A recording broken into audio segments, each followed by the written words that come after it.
back here at Fenway. Red Sox trailing 3-1 here in the 5th. And guys, it's been Alex Cora's MO as manager in the development of his young right-handed hitters to pinch hit for them late in games against lefties. But Cora thinks it'll be no problem soon for Wilyer Abreu to handle them, even more so after a conversation that he had in the dugout Saturday when the White Sox were in town with the Hall of Famer David Ortiz. Cora says he told him that Abreu reminded Ortiz of himself.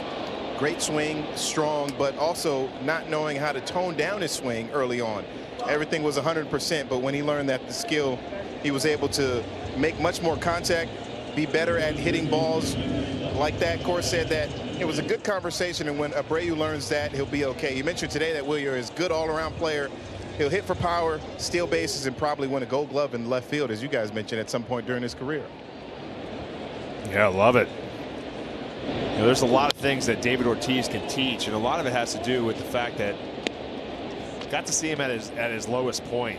And I'll never forget, it was in Baltimore, actually playing against the Orioles, where it was just a struggle. Like his wrist was hurt, he wouldn't swing the bat well.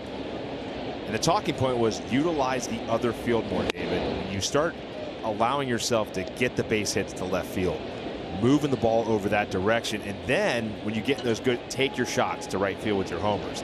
But you got to utilize all fields. And once David started doing that again, he became the legend that he is as a Red Sox Hall of Famer and a Major League Baseball Hall of Famer for that. But I'll tell you, David had a lot of great things along his way that he learned, not only from Minnesota to Boston, but that when he struggled a little bit in Boston, how to become that Hall of Fame hitter. 1-2 to Raffy. He'll ground that one routinely to Holiday. And 2 fast outs. Duran had bunted for an out. I remember that vividly. I remember David being pinch hit for. Yeah, it was Mike Lowell, right? Mikey Lowell. And it felt like, oh, I don't know what's going to happen here with David, but it looks like he's on the downward side of things. How wrong we all were about that. You know, crazy story that I didn't find out until later, and I don't know if this is even true. I don't know if somebody just told. They said because David was getting booed, right? And that's just Ted Williams got booed, right? Hard to believe, but yeah. Yeah. So I still remember he was getting booed, right? So Tito hit me after David, moved me to the 4-hole. And the reason is that they would think they're saying Uke and not booing him.